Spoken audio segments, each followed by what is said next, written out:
hard to get an appointment for a manicure and pedicure and cancel in Stillwater. There's not a lot of people doing it, you know. So I'm ready. Let's roll. What'd you see? Mike, what diagnosis do you have for some of Allen's struggles that seem kind of very uncharacteristic? He just didn't play as well as what we would have wanted to or he would have wanted to. There's really no I just had a guy in my office 5 minutes ago and asked me, and I didn't have an answer for him. I mean, I can't imagine the game got too big for him. I just don't think he played well. I think he got uncomfortable. Then he started moving his feet around a little bit and then kind of snowballed. But I don't really have a good answer. But so, I mean, kind of decisions, bad throws, moving too much, sort of. Really everything you said would be pretty accurate. And did he come to post game? Okay. Well, if you talk to him, I think he'll probably tell you the same thing. Does that make it, considering teams are trying to stop the run, does that make quarterback play in this particular team extra important because teams are so locked on Ollie? Yes, but quarterback play at every level. You watch ball all the time, right? If your quarterback plays average in high school, college, or the NFL, you win about 50% of your games. If your quarterback plays below average, you'll win about 30% of your games. And if your quarterback plays good, you got a chance to win most of your games. Last year, you guys made some run scheme changes around this time. Is that too overblown for right now? Is it a matter of you need to stick with what you guys are doing, or is there stuff that needs to change in the run game? When we've had equal numbers in the box or a half-man disadvantage, we've run the ball effectively. But when we've had 1 to 2 extra people in the box, we've not been as effective, which is kind of the way it's going to be. So there's not anything we need to change from a scheme standpoint. We need to continue to improve a little bit in fundamentals and technique and things that we would work on every year. But from a changing standpoint, there's no reason to change anything we're doing. Mike, did you anticipate having the issues running the ball effectively with as many guys returning? Ollie, obviously. Did you think that this would be where you'd be at this point? I knew that we would have extra people in the box, and I know it's difficult to run the ball versus extra people in the box. The majority of the teams in college football that can run the ball decent with extra people in the box are playing with a running quarterback. There's a lot of people when you're not running the football well, there's a lot of components you can look at. I'm just talking about the very first play. Went back and was looking at it yesterday. On the side, you see some penetration on the offside of the play, but it looked like it was an outside zone. And it looked like if Ollie bounces it to where the hole opened, it's 6 yards wide. I mean, is it simple enough that? Oh, I don't know if any of it's simple enough. I think that if we were averaging over 4 yards a carry, I don't think we'd even have as many discussions that we're having. And so sometimes when you do it, then you end up really getting particular and start looking for a lot of things that you could probably find last year. You just didn't look because at the end of the game we had like 160 yards rushing. So you guys might not know it, but we're averaging 3.5 yards or 3.3 or 3.4 yards, I can't remember, a carry now. So we're almost a full yard up from where we were 2 weeks ago. But it's still not good enough and effective enough versus the extra people in the box that we want it to be. We have to throw the ball better than what we did last 2 days ago if people are going to play the way they played us, which they very well could. But we knew in the last game they were going to play that way. That's the way they play everybody. They play that way all the time. We knew that going in. The other pressing question for me is, because your defense was on the field so long last Saturday, you got a huge game coming up. Do you have to watch how much you push those defensive guys that were on the field a lot this week? Because they're going to be trying to get everything back. Yeah, so they were on there 42 minutes, which is 70% of the game. But the temperature change this week will help with some of that. And it's also still relatively early in the season. Now, the difficult side is that we've been practicing since July 31st. Usually by now we've had a break, and we haven't had that. So the temperatures are going to allow us, me, to schedule practice as is. And I'll be real honest with you, they held up really well. Rucker had to get IV'd, and somebody else had, who? Robertson. Jeffrey Yeah, Robertson. yeah. And then everybody else did pretty well.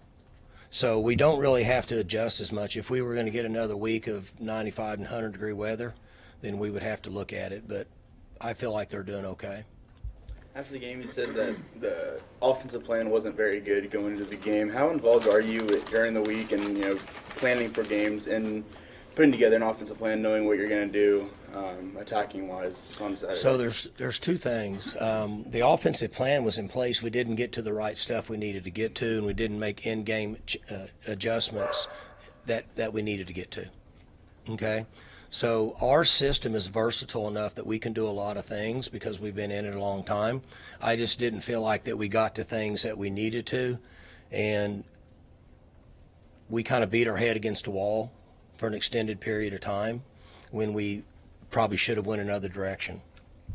Is that why you kind of went that you just tried to you played Garrett to start the second half? Is that one of the reasons of why you made that switch? Is just to try to get away from running into a wall?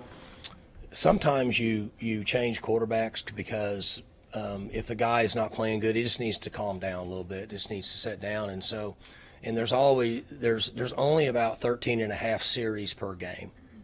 So let's just say there's 14 series in a game, and you've used half of them, and you have 7 left. The game was as poorly as we played offensively, and the way the game went, they got the majority of the breaks in the first half. We're still in the game. So at that point, you bring him, set him down, calm him down, put somebody else in, let them play 4 or 5 series, see what happens. Garrett didn't play as well as he would have wanted to play. But at that time we said, okay, we've set Bowman. Let's put him back in the game. Let's see if he can reboot himself and go from there. Was going to Zane ever an option? It's over almost at like timeout. You have kids yet? No. Timeout doesn't work. But it's almost like a kid's timeout.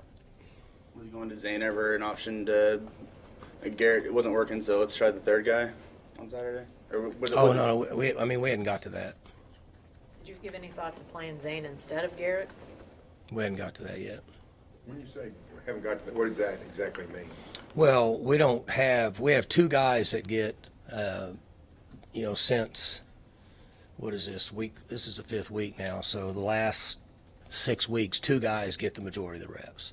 And then 1 guy just kind of gets enough. It's like the NFL has a practice guy, and then sometimes they have to play him, and he hasn't really gotten that work. So Zane's not really ready for that step yet. He just hasn't got the practice time that you. Well, he hadn't had there's only so many reps in practice, and we talked about all this last year when we were playing multiple guys, and that's one of the issues you have is only so many reps on a Tuesday and Wednesday practice in preparation, and he hasn't gotten the number of reps and the work at this point to put him in that situation. Mike, you guys in Kansas State were 2 of the top 3 projected teams in the conference going into the season. Someone's going to fall to 0-2 Saturday. I know it's absurdly early to talk about a must-win game, but when you look at the Big 12 race, falling to 0-2 would be tough to come back. Is there a heightened sense of desperation? Well, it doesn't do any good anyway. Like, we practice and prepare the same way. So the worst thing you can ever do in most anything you do in life is get in a system in a time of desperation and not function and think and try to react and do things the right way. And I'm sure they feel the same way. But I said this 3 or 4 years ago. I said it last year, and I said it this year. College football is the NFL. Teams beat teams that people didn't think could beat them, and there's going to be more 6 and 7 win teams than ever because of free agency. I scanned, when I was driving home last night, I scanned the NFL scores just so I could look at some of our guys. Look who beat, teams that people like the Saints waxed the Cowboys last week, and they scored 12 points yesterday. I mean, how do you explain that? I mean, did Alvin not play? I mean, it's just crazy, you know. Carolina went in and just waxed the Raiders. And they used, what's his name, the guy from TCU. Yeah, and they just blew him off the field. I mean, how do you explain that? That's what's going on in college football now because of free agency. Yeah, I mean, to follow up on that, no one saw the BYU K-State score coming last week. I mean, Yeah, I mean, that's a good example. I mean, who would have predicted that? I don't even know. What was the spread on? Anybody know? Somebody knows. I know you guys bet. K-State was favored by a touchdown. There you go. So the odds makers were off by 30-something. Doesn't happen a lot. Those guys rely on a lot of things to be accurate. It's crazy now, but college football is the NFL. Did you watch that game? I mean, I seen on tape. I mean, I was in bed by 9:15. Kind of came unraveled for them in like about a 10-minute period, last 5 of the second quarter, first 5 of the third. Well, there's some similarities to their game and ours. We just unraveled a little earlier. But, no, I've seen it, but I didn't watch the TV version. You seen the punt return?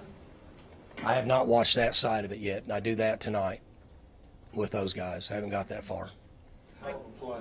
Mike, in the vein of the transfer portal and how things are just different now, do you find that, or do you think it takes longer to get a team to where it's going to be into a season than maybe it would have in the past? Oh, I don't know that.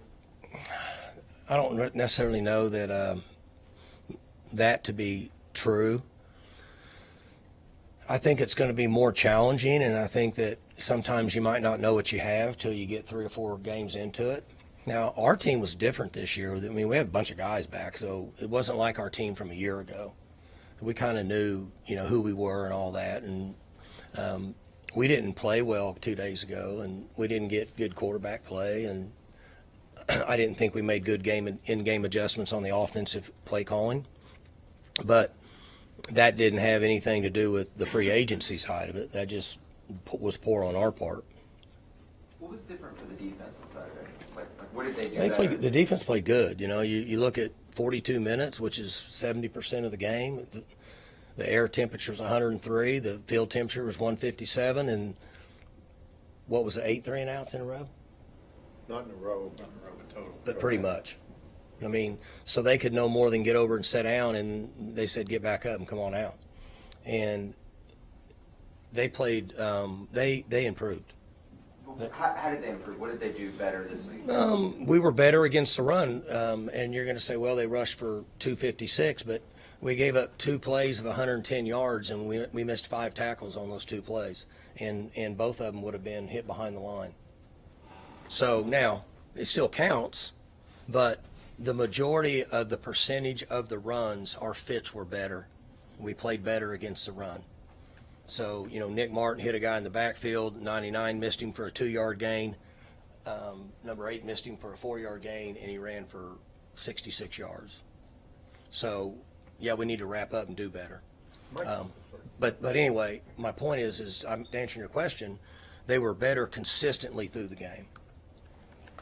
When you make an in-game quarterback change, what are the ramifications of that in terms of the rest of the roster, keeping things functioning, those kinds of things? Is it a major change compared to if you just swap out a tailback or anything? What are the... Well, it's different because it's like the crowd, like everybody knows. Everybody loves a backup quarterback. So you could have run anybody out there and they cheer and go crazy. And then he doesn't do good, and you run the other guy back out there and they cheer and go crazy for him. All while they were booing him first and they're booing him second. They just got through cheering for him 9 minutes ago. That's the beautiful thing about it. They don't do that with running backs or receivers or linebackers or corners. And it's no fun. I mean, it's not as much fun. I mean, whenever we swap out a position, you guys don't bring it up. When you swap a quarterback out, it's big news. That's just the way it is. Is there any intangible function change or challenges when you make an in-game quarterback change like that? So like with Rangel, he's played some, but he hasn't played a lot. So there's an experience factor, and he's still almost to the point where you're not sure, like, really what he's going to do because he hadn't had a lot of reps. You guys brought Zane up. If Zane were to go out there, nobody in this room would know what's going to happen, including me, because we just don't know. that would be the one factor that's different at that particular position. But Zane is doing good.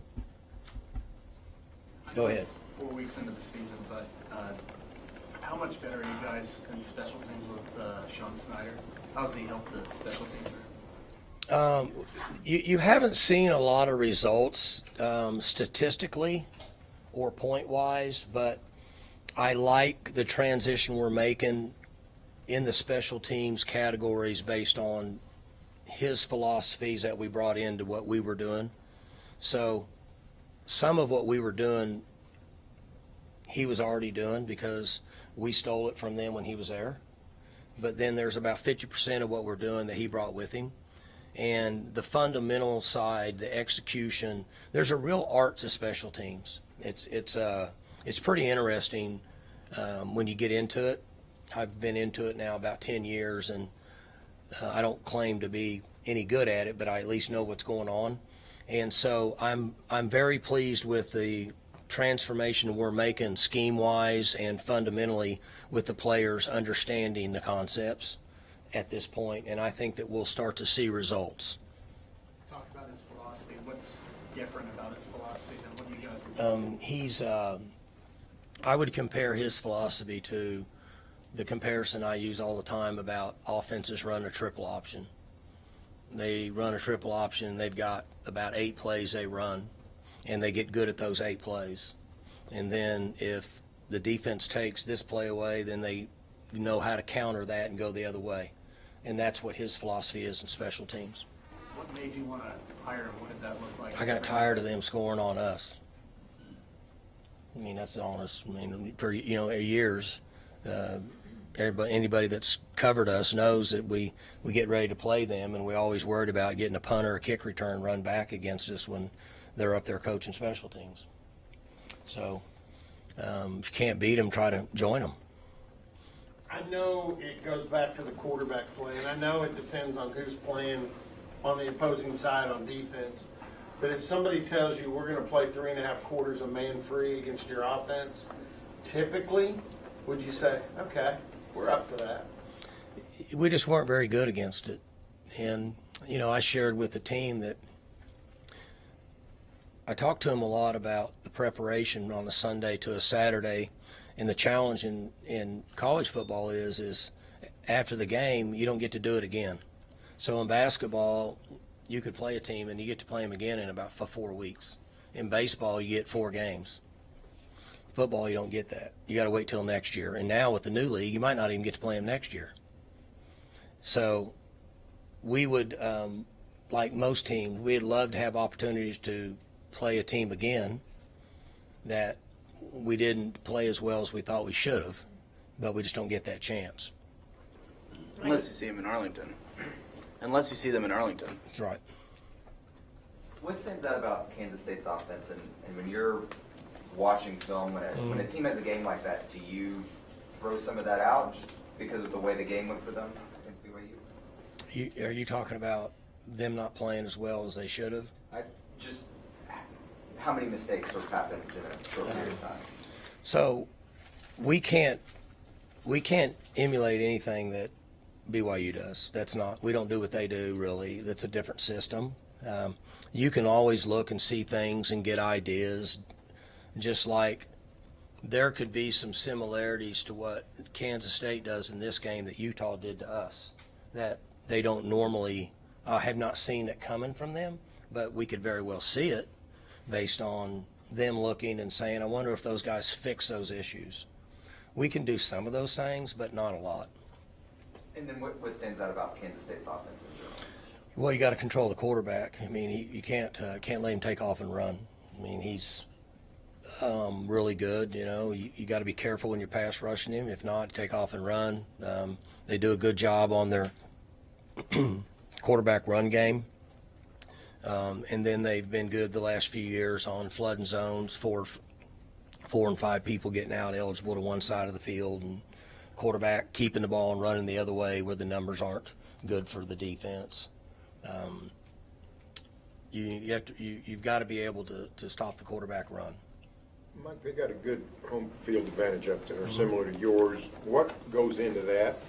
What makes a good home field advantage, and how good is K-State's? Well, they've done a good job up there over the last, I don't know, 15 years or so. They've really learned. 20 years. I mean, we went up there forever, and you wouldn't, it was different back then. Remember when the Wildcat was painted in the middle of the field, and you played? It was one of the only times I played in a game and avoided that area when I scrambled.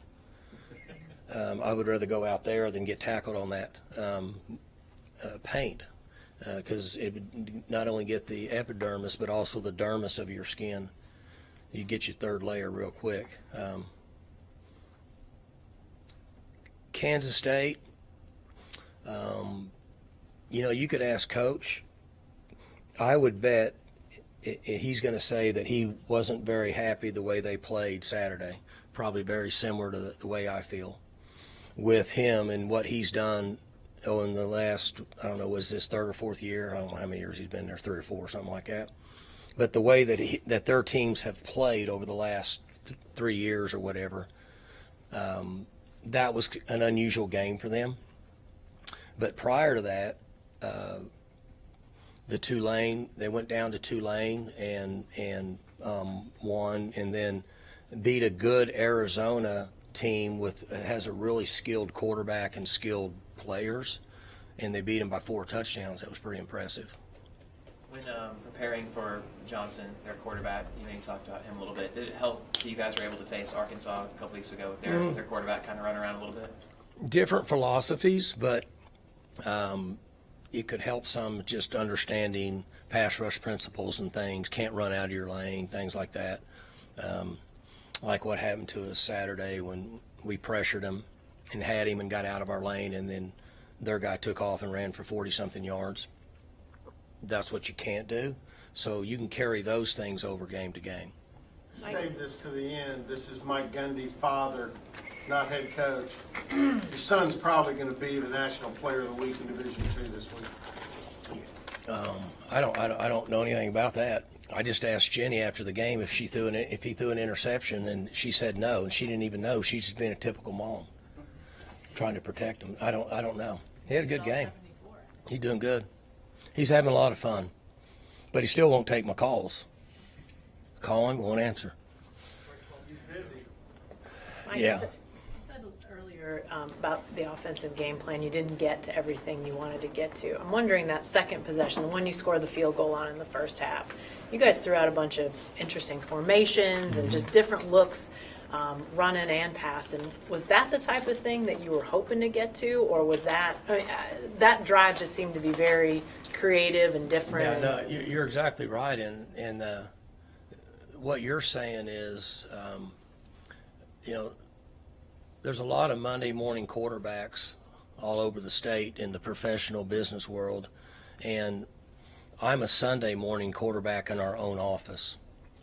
So all the people that work in our building hate to see me come walking down the hall on Sundays because I'm the worst when it comes to that. And what we should have done was use my mom's philosophy, and if those 7 or 8 plays worked on that drive, why don't you just run them again the next drive? Why do you change? Why do you go to something else? Because they haven't stopped any of those plays. And in most cases, they don't have time on the sideline to fix them. And that's exactly what we should have done. So do you talk with Coach Dunn about stuff like that? The morning after, the days after, saying like, hey, what goes into kind of the play calling the next few drives to follow those? I'm not a big fan. I'm not a fan. One of the fans' favorites on Sundays. So. Is there anything that sticks out unique about the way Trey Rucker is playing this year? Playing awesome. Great leadership. 14 tackles and 2 interceptions and an IV. I mean, guy had a full day's work. He just keeps playing and keeps hitting, and I run him in. You run him in there, and you watch him, and I mean, the violence of the game that he plays just makes you cringe watching it. But thrilled to have him. I mean, he's been a great leader for us. Good guys. All right. Thank you all. Thanks, Mike.